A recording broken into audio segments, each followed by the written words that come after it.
कपड़े धोने वाली बहू। शादी के पहले से ही विभा को कपड़े धोने का बड़ा शौक था। कभी नल के नीचे तो कभी तालाब के पास। अरे मेरी नीली वाली लुंगी नहीं दिख रही है। विभा की अम्मा, कहाँ रखी है लुंगी? अरे वो तो विभा ने परसों ही धोकर रखी थी आपकी अलमारी में, देखो वहीं होगी। वो ना मैंने आज धो दी, मुझे लगा कि गंदी हो गई होगी। अरे कैसे गंदी हो गई थी? उसे तो मैंने पहना भी नहीं। हे भगवान, इस लड़की के कपड़े धोने की आदत से परेशान हो गया हूँ मैं। जितना तो घर में राशन नहीं आता, उससे कहीं ज्यादा डिटर्जेंट पाउडर का खर्चा है। इसकी शादी करवा दो, शादी जाए अपने घर में ही करे काम, फिर चाहे घर के कपड़े धोने हो या पूरे गांव के। हाँ ठीक बोल रही हो, देखता हूँ मैं कोई लड़का। वो दिन भी आ जाता है जब विभा को देखने लड़के वाले आ जाते हैं। लड़की मुझे अच्छी लगी। होने वाली सास कहती है, बेटी अगर कुछ पूछना है तो पूछ लो। वैसे तो हमारी लड़की बहुत ही शर्मीली है, जो बोल दो वो मान लेती है, इसे क्या पूछना होगा। अरे कैसी बात कर रही हो माँ, मुझे इन लोगों के घर रहना है, सवाल तो कई है। हाँ हाँ बेटा, पूछ लो ना, क्या पूछना है। आप लोगों के घर कपड़े कौन धोता है? सास का मुंह बन जाता है। देखो, अगर तुम ये कहना चाहती हो कि तुम्हें कपड़े धोने नहीं आते तो सुन लो, कपड़े मैं ही धोती हूँ, लेकिन तुम्हारे आ जाने के बाद मैं रुमाल तक नहीं धोऊंगी। अरे चुप रहना भाग्यवान, बहू बेचारी घर आई नहीं, उसे डराना शुरू कर दिया। वो क्या है ना बिटिया, अभी तक तो ये कल्लू की माँ ही धोती थी, लेकिन अब तुम्हारे पापा तो दहेज में वॉशिंग मशीन देंगे ही। तभी विभा की माँ बोल पड़ती है, सवाल भी पूछा तो क्या। वैसे भाई साहब, मशीन की तो फिर भी कपड़े धोने की कैपेसिटी होती है। मतलब जो बिटिया दे रहे हैं ना विभा, इसे कपड़े धोने का बहुत शौक है। ये आप लोगों के क्या, आस पड़ोस गांव मोहल्ले सबके कपड़े धो दे और उफ तक ना करे।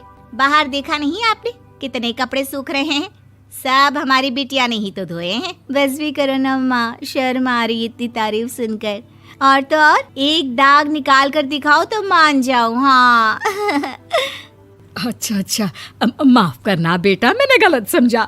हमें तो रिश्ता बहुत पसंद है। और ऐसे जुड़ जाता है रिश्ता कपड़े धोने का शौक रखने वाली विभा का। उसकी शादी हो जाती है कोयला फैक्ट्री में काम करने वाले कल्लू के साथ। शादी के बाद अचानक विभा चिल्लाती हुई सास के पास आती है। सासू माँ, अरे सासू माँ कहाँ है आप? ये तो धोखा है, धोखा दिया आप लोगों ने मुझे। इसे ससुर के चक्कर के बारे में पता चल गया। अरे तो उसमें तुझे क्यों धोखा मिला है? अरे नल में पानी नहीं आता, कपड़े कैसे कब धुलेंगे? अच्छा, तू पानी नहीं आ रहा उसकी बात कर रही है। तो आपने क्या सोचा? कुछ नहीं। अच्छा, तेरी माँ ने कहा था कि कपड़े धोने का शौक है तुझे, याद आया मुझे। शौक बोलकर कपड़े धोने वाले मेरे जुनून को कम ना आके सासू माँ, कपड़ा धोना मेरा गुरूर है।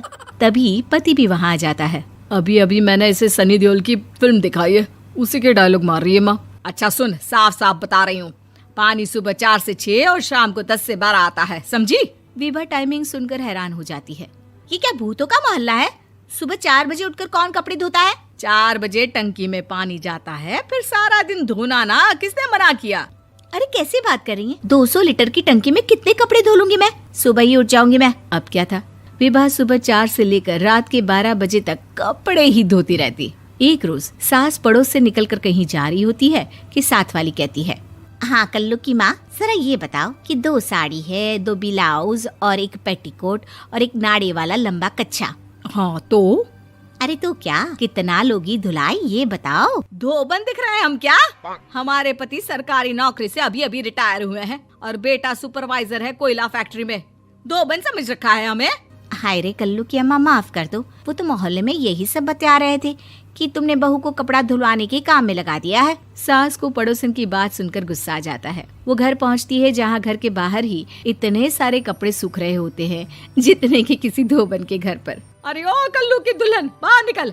माँ जी यहीं आ जाओ, बाथरूम में चादर धो रहे हैं हम। अरे अभी हम धोते हैं, तुमको बाहर निकलो। ये आस पड़ोस वाले बोल रहे हैं कि हम बहू से कपड़े धुलवा कर उसे कपड़ा धोने वाली बना दिए हैं।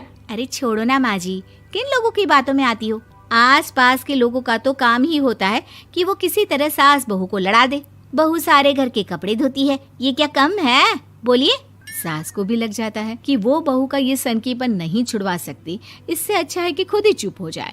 एक रोज सास और बहू मंदिर जाते हैं, जहाँ सास की साड़ी वहाँ खड़ी भीख मांगने वाली से मिलती है। माँ जी क्या बात है, आपकी साड़ी उस भिखारन से कितनी मिल रही है ना? हाँ हाँ देखो तो, दोनों की साड़ी मिल रही है। क्या बात है कल्लू की अम्मा, तुम खुद को तो अफसर की बीवी बताती हो और ऐसी सिंपल सी प्लेन साड़ी पहनकर घूमती हो। सिंपल और प्लेन नहीं है ये साड़ी। तो क्या सोने के धागे से फूल बने हैं? कुछ भी सासू माँ, कुछ भी। हाँ बने थे इस साड़ी में सोने के धागे से फूल। मेरे पति लेकर आए थे मद्रास से स्पेशली मेरे लिए 10,000 की। ताहे भाई साहब इस भिखारन के लिए भी सेम टू सेम साड़ी लेकर आए होंगे 10,000 की। सास उस वक्त तो कुछ नहीं कहती, लेकिन बहू के साथ घर आती है और अलमारी से एल्बम निकाल कर लाती है। ये साड़ी देख रही है, ये वही साड़ी है जिसे मैंने अभी पहना था। इस साड़ी में ये जो चमकदार फूल दिख रहे हैं ना, ये सोने के धागों से काढ़े गए हैं। लेकिन तू लोकल वॉशिंग मशीन ब्रश से घिस घिस कर सारे फूलों को निकाल कर साड़ी प्लेन कर दी।